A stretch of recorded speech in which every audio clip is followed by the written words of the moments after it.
Salut et bienvenue dans The Root of All Real Estate. Avec moi, Étienne Mellor, propriétaire de 3 agences immobilières. Avec plus de 20 ans d'expérience et plus de 20 millions de dollars de chiffre d'affaires chaque année, je suis super content de vous avoir avec nous aujourd'hui. Que vous soyez un agent immobilier, un entrepreneur ou juste curieux, vous allez trouver quelque chose qui vous parle ici. Si vous êtes prêt à foncer, saisir de nouvelles opportunités, vous êtes au bon endroit. Vous écoutez The Root of All Real Estate avec Félix Clément. Félix, tu as un passé similaire, du moins de ce que je comprends. En mon passé, j'ai commencé à 25, j'ai commencé à 24. Tu étais dans la vente, tu étais dans le domaine de l'automobile. Exactement. Mais tu as dit quelque chose qui m'a accroché. Tu as vendu des voitures ou tu as eu des rôles dans un concessionnaire. Oui. Mais tu as aussi décidé de partir ton propre concessionnaire. Oui, concessionnaire. En fait, j'ai commencé à vendre des véhicules, des chars. J'avais 20 ans ou 21 ans, environ début vingtaine. Puis c'est ça. Pas longtemps après, peut-être un an environ après, j'ai été promu comme directeur adjoint des ventes. Après ça, dans une compagnie quand même connue au Québec. Pas longtemps après, directeur des ventes, etc. Rendu à 24 ans, j'ai décidé d'ouvrir mon concessionnaire. En fait, c'est un petit dealer d'ouvrir. J'ai loué un petit dealer, mais j'avais comme ma brand. Mais là, tout ça, hein, tu me racontes ça, puis c'est tout très rapide. Là, je veux dire, à cet âge-là, c'est pas... Quand même rapide. Tu as été promu rapidement, mais qu'est-ce que tu penses qui explique cette rapidité de promotion? Speed is important, je Non, pense. mais je veux dire que t'es commis, en anglais, on dit committed, je sais pas c'est quoi en français. Je suis committed, exactement. T'es dédié 100%, quoi? Oui. Tu es un extrémiste? Oui, définitivement. Définitivement. Moi, dans le fond, à 21 ans, bien jeune, j'ai pris, je pense que j'avais 5 000 $ de côté. J'ai pris ça. Je commençais à vendre des chars. Je commençais à m'intéresser aux vidéos de motivation, puis là, je commençais à regarder ça et tout. Puis là, j'ai pris l'argent que j'avais de côté. J'ai dit, regarde, excusez-moi le langage, fuck it, je m'en vais en Floride, je m'en vais voir les hommes d'affaires que je suivais, qui avaient une certaine importance et tout. Je suis parti là-bas, tout seul. Puis là, à partir de là, je suis comme tombé accro, par exemple, au séminaire, aux conventions et tout. Je passais 3-4 jours là-bas, je revenais ultra, motivé, mais avec aussi beaucoup de knowledge qu'on t'éduque pas nécessairement dans la vie. Je viens pas d'une famille nécessairement d'entrepreneurs ou whatever, d'immobilier ou des chars, c'est comme ça. Donc c'est ça, je pense que c'est ça qui explique l'ascension rapidement dans le domaine automobile. Puis j'ai toujours été, oui, un extrémiste. Je suis un extrémiste. Si je fais de quoi puis j'aime ça, faire ça, je veux le pousser à fond. À fond. Je trouve que c'est plus le fun. Ben, je pense que c'est bon d'avoir une certaine obsession, surtout en affaires, parce que c'est difficile. Puis si on n'est pas à 100 000% dédié à ce qu'on fait, ben, ça va être très difficile de réussir ou d'avoir du fun parce que tu réussis. Fait que là, ton concessionnaire, quand tu pars ça a duré combien de temps? Ça a duré. L'affaire, c'est qu'est-ce qui s'est passé concrètement? C'est ça, à 24 ans, j'étais directeur des ventes chez H. Grégoire, je vais le dire. Puis, dans le fond, j'avais acheté, en fait, mes premiers plex, mes premiers blocs, un an avant. Tu sais, j'avais tombé sur un bon deal, mon premier quadruplex à Joliette. Puis moi, j'étais nouveau là-dedans. Tu sais, je connaissais pas full ça, j'avais eu des petites formations. Donc, j'achète mon premier plex, good deal. Puis c'est une loc aussi, je me suis obstiné avec la banque, j'ai pu le refinancer après 2 mois. Tu sais, normalement, tu peux pas nécessairement faire ça, mais bon, c'était une nouvelle, fait que j'avais comme pris comme avantage de ce qu'elle m'avait dit. Fait qu'ils m'ont laissé refinancer en 7 mois. Fast forward, en 7 mois, j'avais un quadruplex et 2 duplex. Donc, j'avais une passion pour l'immobilier. Puis rendu à 24 ans, quand je travaillais dans un véhicule encore, je me suis dit, puis je travaillais tellement d'heures, tellement fort et tout, puis je commençais à voir, des courtiers immobiliers, qui roulaient G-Wagon, les Audi et tout. Puis là, j'étais là, je peux pas croire que si je travaille pas fort, que si je travaille autant fort. Avec le même nombre d'heures ou la même intensité. Mais en tant que courtier immobilier, qui est un domaine qui est ma passion, littéralement, je peux pas croire que je ferai pas plus d'argent, tu sais. Fait fast forward, c'est ça, à 24 ans, j'ai démissionné, il fallait faire l'école. On n'a pas le choix de faire l'école. Puis le pire, je suis pas un fan d'école, donc puis j'ai une tête dure. Fait que j'ai essayé de bypasser, impossible, on peut pas bypasser ça. Quoi, tu voulais faire l'examen direct sans faire le cours? Je voulais trouver une façon de pas faire l'école parce que j'aime pas ça, tu sais. Même si c'est pour l'immobilier, bref, m'asseoir ça. Ouais, là, j'ai pas le choix, évidemment, on peut pas bypasser ça. Fait que j'ai fait l'école, mais pendant l'école, je l'ai fait temps plein pour que ça aille plus rapidement, tu sais, temps plein en classe. Pour que ça aille plus rapidement, puis que je devienne courtier plus rapidement, mais pour ça, il fallait que je lâche ma job de directeur des ventes d'un véhicule. Donc, qu'est-ce que j'ai fait? Ben, je suis allé chercher ma licence de commerçant, puis j'ai loué un petit dealer qui était vacant, qui avait pas de. Il était pas occupé, mais c'était l'emplacement pour un dealer de char. Puis pendant mon école, ben, le matin puis le soir, ben, je vendais des chars parce que je veux pas, il faut. Tu travailles. Fait que moi, j'ai fait un peu la même chose aussi. Ah ouais? Où je travaillais et mon boss était super smart, puis il voyait que j'étais jeune, puis que j'avais un futur en avant de moi, puis il dit OK, je vais t'avancer parce que c'était toute ta commission, là, ce que je faisais. Fait qu'il dit je vais te faire des avances, des draws. Fait qu'il me donnait comme un salaire, une avance fixe à toutes les 2 semaines qu'il fallait que je repaye avec mes ventes. Fait que le soir puis les week-ends, je travaillais. Puis durant la semaine, moi aussi, j'ai fait du lundi au vendredi. En clair, parce que je voulais aussi que ça prenne pas 6 mois. Ouais. Fait que ça a été rough, par exemple. Ton début, moi, ma première année, j'ai fait une transaction. Puis là, je suis pas paresseux, je travaillais comme un malade. Mais j'ai notarié seulement une propriété. OK. Puis peut-être, là, je me rappelle pas des montants, mais c'était peut-être équivalent à, je sais pas moi, 15 000. Fait que c'était rough, là. C'était pas du tout ce que je pensais que ça allait être. Je pensais que ça allait être pas mal plus facile. Toi, ça a été comment ta première? T'as raison, c'est difficile de commencer comme courtier immobilier. Fait que puis j'envisageais ça. Tu sais, que tu pars from scratch tout seul. Si tu pars tout seul, ça. Il y a l'âge aussi. Toi, t'as-tu senti que. Parce que moi, à 24 ans, j'avais l'air de 12 ans. OK. J'avais pas l'air très vieux. Fait il y avait l'aspect plus. Ben là, est-ce qu'on va te donner notre maison à vendre si t'as de l'air si jeune? À ce niveau-là, j'étais confiant parce que j'ai toujours eu l'air un petit peu plus vieux que mon âge. Tu sais, j'ai pas l'air de tant plus vieux, mais j'ai toujours eu l'air, tu sais, mature un petit peu plus vieux. Puis c'est aussi que j'avais l'expérience de veux pas gérer un concessionnaire. C'est pas juste bonjour, voulez-vous un véhicule, oui ou non. Faut que tu gères pas juste les ventes, là. Non. Faut que tu gères du personnel, faut que tu gères les payables, les recevables. Mais ici, on achète le char, on fait un balai, tu sais. Tu vois, ça, c'est une bonne. Moi, j'avais pas ça. Moi, j'avais juste la responsabilité de vendre. Fait que C'est ça, ça. quand j'ai commencé comme courtier, de porter tous les autres chapeaux, comme tu décris, là. Ouais. Ça a été un choc. Parce Mais que... c'est sûr. Parce que tu deviens courtier, ben, t'as une business. Littéralement, là, c'est une business. C'est ça, mais tu le savais. Je savais à quoi tu sais, je veux dire, j'avais jamais été courtier, mais je veux dire, je voyais ça comme une business quand même. Puis j'avais géré une business, j'avais eu la mienne comme dealer de char, on vendait aussi des financements quand j'avais mon concessionnaire. Donc j'avais, tu sais, l'expérience du financement, je connaissais comment les banques fonctionnent. Fait que je suis rentré là, j'ai eu ma licence de courtier à 25 ans. Je suis rentré dans le domaine du courtage immobilier avec le couteau dans les dents. Littéralement, j'avais faim, avec l'expérience que j'avais, fait que j'étais très confiant. Fait que ça a-tu été comme tu pensais? Ou que ça a pris combien de temps avant que. Ma première année, moi, ça me dérange pas de faire Ben, t'as pas besoin de partager si tu veux pas. Là. Je veux juste, tu peux parler du nombre de transactions, peut-être. Comme moi, j'ai juste eu une transaction. Je me souviens pas du nombre de transactions, mais je me souviens du nombre de commissions, tu sais. Fait que j'ai fait la première année 277 000 parce que j'ai rejoint une équipe. OK? Je me suis dit, en partant, c'est difficile de commencer, il faut t'aller cogner à des potes, whatever, t'as pas l'expérience du speech, nanana. Puis j'ai eu une opportunité qui m'a été offerte. Félix, viens, tu veux-tu venir dans mon équipe? C'est une très bonne équipe sur la Rive-Nord. Donc là, je me suis dit, moi, je rentre dans cette équipe-là. Puis là, ça veut dire que je vais avoir un certain territoire éventuellement quand je vais faire ma place dans l'équipe. Je vais me faire envoyer des leads. Ouais. Oui, il y a une partie de la commission, par exemple, qui va au chef d'équipe, exactement.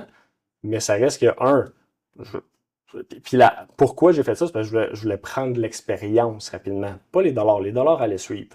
Mais je voulais prendre de l'expérience sur le terrain.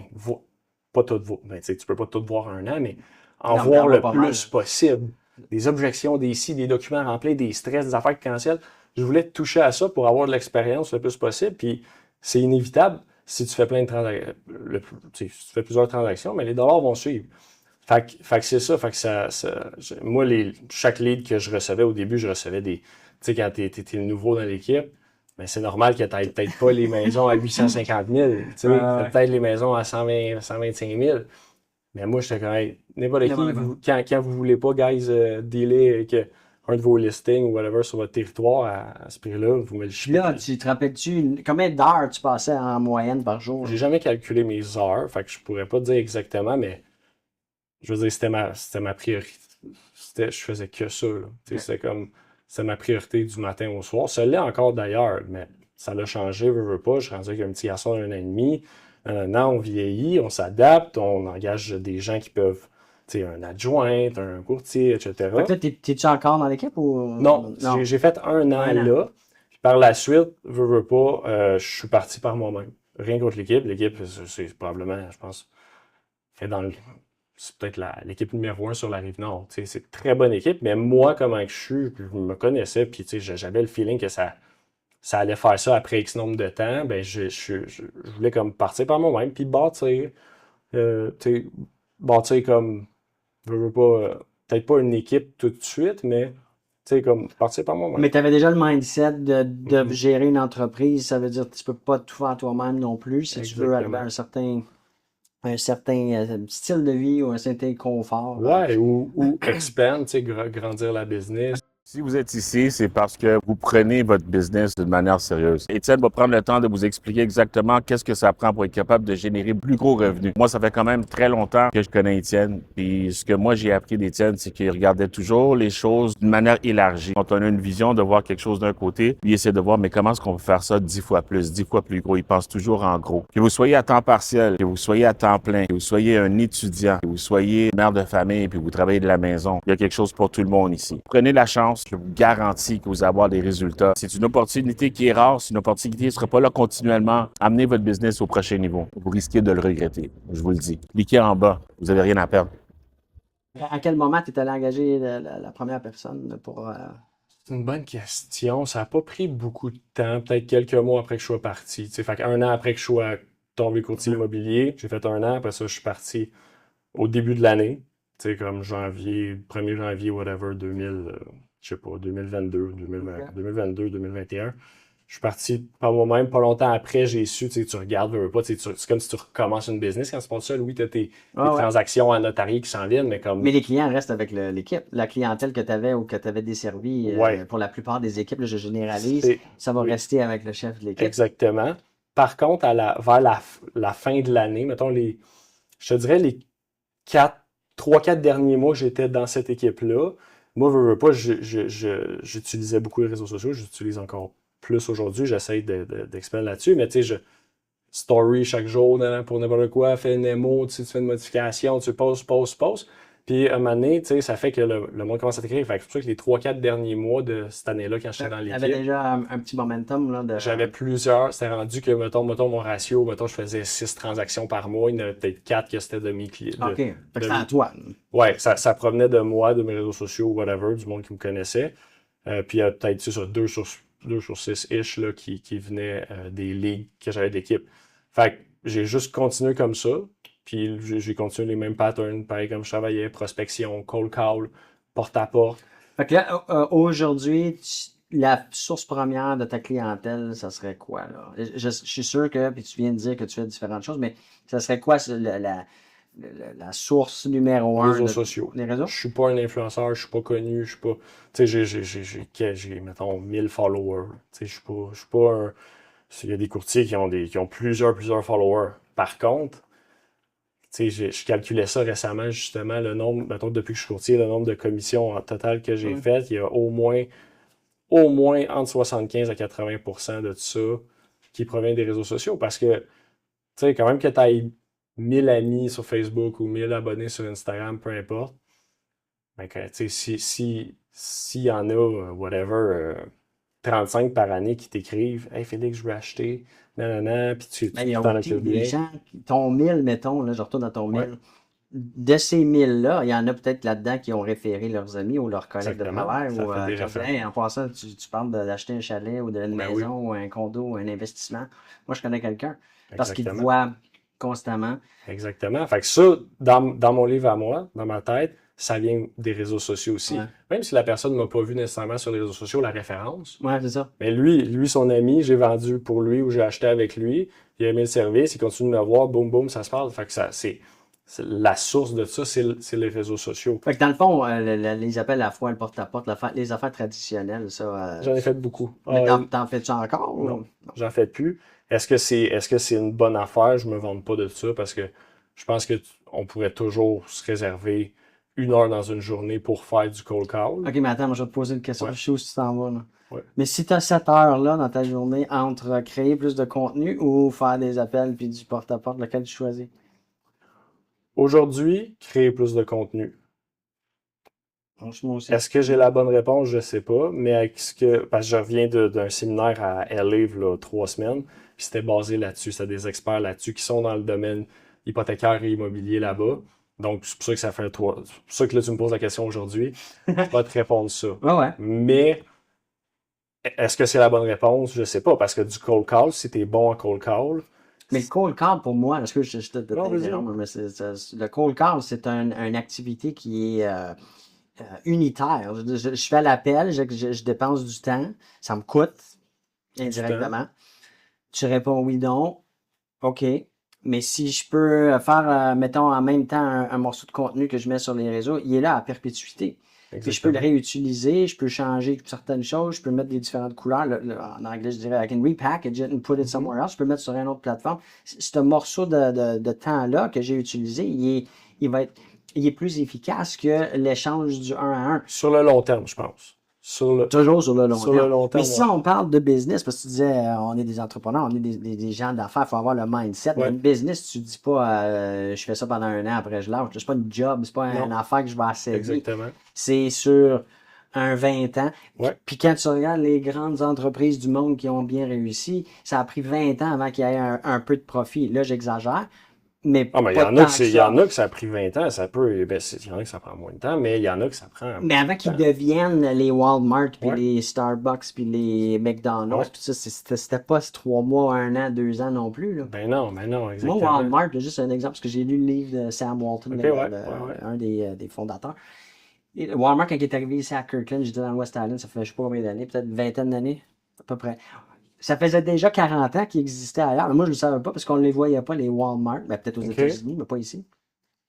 Mais quand j'ai lu la bio, puis j'ai dit, ah, tabarnouche, ça fait déjà comme 40, 60 ans qu'il a commencé Ouais. son Walmart, le premier. Ouais. Mais moi, je commence à le réaliser aujourd'hui. C'est ça fait- similaire à Starbucks, l'histoire de Starbucks. Ouais. T'as très lu similaire. J'ai un vu, des j'ai livres? vu un documentaire là-dessus, j'ai vu plusieurs vidéos sur le propriétaire, sa vie et Howard tout. Schultz, Tu sais, Starbucks, on va dire, c'est arrivé quoi? Ça fait, on connaît ça ici au Québec Ouais. depuis quoi, 10 ans, on va dire environ, plus ou moins 10 ans. Mais ça fait, fait qu'on pense que boum, il a ouvert ça. C'est ça. Wow, Starbucks et Et c'est ce que j'aime de lire ces biographies-là, Oui. des Nike, toutes ces compagnies-là, parce que tu réalises que, OK, mais attends une minute, c'est pas instantané. Parce que moi, je suis très difficile sur moi-même. J'étais très difficile. Je le suis encore. Mais je suis impatient, let's go, let's go, let's go. Mais quand tu réalises que pour arriver là, ça leur a tous pris un certain nombre. Exact. Alors, ça te met les choses en perspective. mais exactement, ça Ça fait pour réalité dire- qu'il faut. Si je vais passer du temps à faire quelque chose dans ma business, ben, je veux ultimement que ça me donne un retour plus que juste une fois sur quelque chose. Ouais. Tu sais, comme tu vois dans le bureau ici, toutes les caméras, c'est pour ce qu'on fait, oui, Ben oui. mais plus. C'est que quand je rencontre mon équipe ou quand je fais une formation avec quelqu'un ou quand je fais une entrevue pour un nouveau courtier ou quoi que ce soit, ben, je veux pas juste faire l'entrevue avec ou juste faire un meeting puis que ça soit juste utilisé pour ça. Ça va être je veux l'enregistrer pour que je puisse extraire du contenu, pour que je puisse fournir mes réseaux sociaux. Exactement. Fait que c'est multi-purpose. Oui, oui, non, je comprends comprends? à 100%, puis je suis 100% d'accord avec ça. Puis c'est extrêmement important. Le monde, c'est qu'il pense que ce que j'ai vu souvent, c'est qu'il pense que poster 3 vidéos en 2 semaines sur les réseaux sociaux, tu as eu quelques likes, mais j'ai pas vendu de maison ou j'ai pas Non. eu le temps Ça marche d'abonner. Ça marche pas, je vais moins faire ça. Puis, je veux dire, j'ai été là-dedans, là, définitivement. Mais les réseaux sociaux, c'est du long terme. Mais c'est, comme tu dis, c'est gratuit faire une vidéo, ça coûte rien, ça prend pas beaucoup de temps, nécessairement. Puis ça va être là à perpétuité. Versus quand tu es surtout nouveau courtier aussi récent, tu as besoin d'argent, il faut que tu vendes. Fait que cold call, c'est très nécessaire. Tu sais. Puis je pense que je dirais jamais comme. Je dirais jamais qu'un courtier qui a 12 ans d'expérience, puis tu sais, que ça va relativement bien, mais comme c'est pas une perte de temps quand même faire du cold call. Si tu as quand même bien fait les autres affaires, mais Ouais. parce que mettons, tu appelles 3 clients, puis tu closes un listing, puis c'est pas nécessairement long, ça t'a rien coûté en dollars. Mais puis tu te ramasses avec une commission d'environ 8-10 000, peu importe. Mais moi, j'appelle ça du hustle. Moi, je veux plus gros, ça. rester. Je veux, Ah, ben, je suis correct. je veux construire quelque chose qui est un système ou un processus, une procédure, puis que si je suis pas là, ça continue. Puis... Fait que pour moi, les réseaux, Mais puis le t'as digital, plus d'activités, je veux dire, ça fait combien de temps t'es depuis 23 ans. Mais c'est ça, tu sais, Ouais, mais rendu un stade, tu sais, dans non, la mais j'en vie. ai-tu fait, moi. Il n'y en avait pas d'Internet quand j'ai commencé. Là, les appels à la fois, les First Sell by Owner, les expirés, toutes ces affaires-là. C'était juste ça que j'avais rien d'autre. Je pouvais pas faire rien d'autre. Ouais, Ouais. fait que j'en ai fait en tabarnouche. C'est clair. Mais c'était toujours, comme je te dis, c'est not scalable. Tu peux pas. Non, t'as raison. Fait qu'à un 100%. moment donné, là, après 7 ans de faire ça, même si tu fais de l'argent, là, c'est comme si c'était épuisant, tabarnouche. J'étais tout le temps en arrière dans la manufacture, en train de construire les widgets. Je vais automatiser C'est ça. tough, là. Tu te fais pas bien C'est encore parler. plus tough aujourd'hui. Ouais. Avec toutes les lois et les restrictions. Oui, il y a des outils. Enfin, je fais pas des cold calls, mais il faut quand même que tu fasses des appels. Même si tu es sur les réseaux, peu importe ce que tu fais, il faut que tu prennes contact avec les gens. Mais là vient l'utilisation de logiciels, des dialers prédictifs, puis ça, ça drop des messages, puis si tu vois qui ouvre, qui regarde, faut utiliser la technologie. 100%. Puis je pense que c'est à placer en priorité. Puis Comme- toi, si tu persistes et tu continues pendant 20 ans, dans 20 ans, ça va être une autre affaire, là, ça va évoluer, ça va changer. Ah, ben oui. Il faut que tu continuellement veuilles apprendre, puis t'adapter, puis pas Faut. te battre contre. Comme là, ça marche ce qu'on fait, mais dans 5 ans, ça va être une autre affaire, ou Ben dans oui. même 3 ans. Parlant de ça, as-tu une idée du futur? Mettons 5 ans d'ici, ça va ressembler à quoi? Non.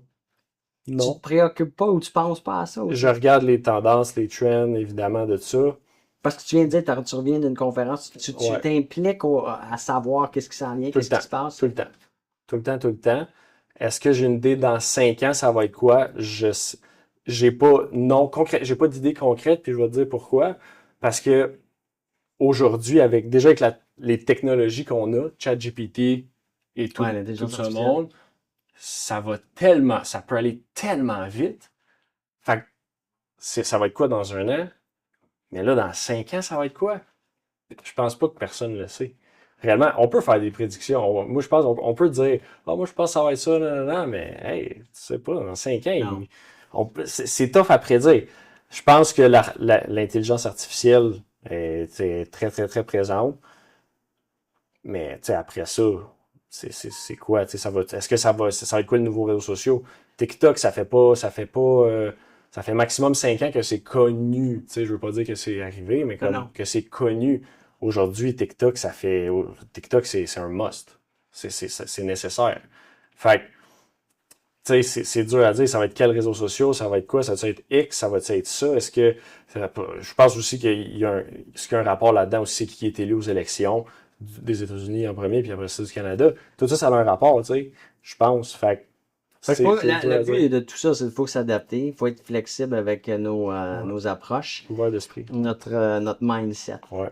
Merci énormément, j'ai bien aimé la conversation, puis j'aimerais ça qu'on se reparle dans quelques mois, voir si tes objectifs, ta business. Certainement, ça va me faire plaisir. Super gentil, puis merci de l'hospitalité. Cool, merci. All right.